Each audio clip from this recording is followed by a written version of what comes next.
It isn't just basketball, it's travel, it's culture, it's experiences, and it's different people. Lee Ellis is on an adventure of a lifetime.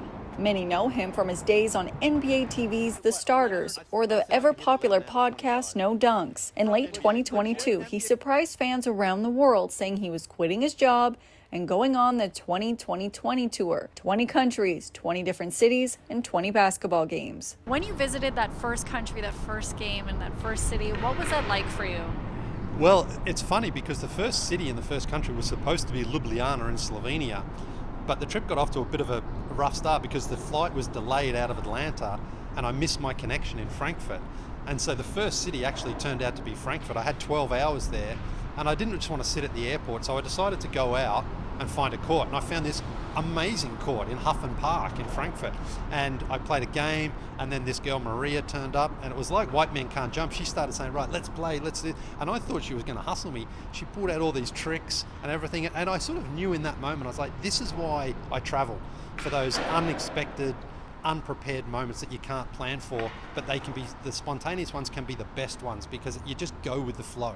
Those spontaneous adventures have led to some unbelievable moments for the 47-year-old father of two. The two best moments, I think, were having dinner with Luka Doncic's father, Sasha, in Ljubljana. That was a wild experience. It was a great dinner. It was a great Ljubljanan barbecue. Sasha was very generous. He was very charismatic. He had the wine going, the beer going, all the meats going. It went on for hours and hours. I still think I'm full from that night. It was so much fun. And then only a couple of days later, I was in Zagreb, and I met the mother of the late Dražen Petrovic at the museum that is dedicated to him, that she runs and operates. I didn't know she was going to be there, and I just bumped into her, and she took me around the museum and explained lots of things to me, and it was just an incredible moment for me because being a non-US born basketball fan, where I grew up in the 80s and 90s, there wasn't any players in the NBA who were really successful that weren't American, and then Dražen came along and kind of changed that.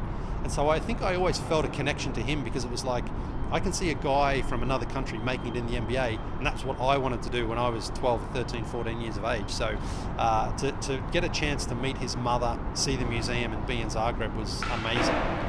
Following along on social media, you can see just how basketball has impacted so many communities and lives around the world. And some of the courts absolutely breathtaking.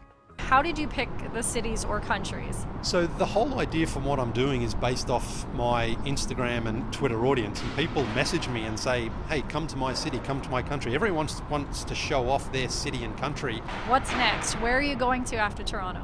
Well, that's to be determined. I've probably got 4 or 5 different opportunities right now. It might be Asia for the Basketball World Cup, which is in 2 months. It might be in Brazil. I've got an invitation there that I'm going to talk about. I might actually be in Rwanda in Kigali, working with the Giants of Africa too.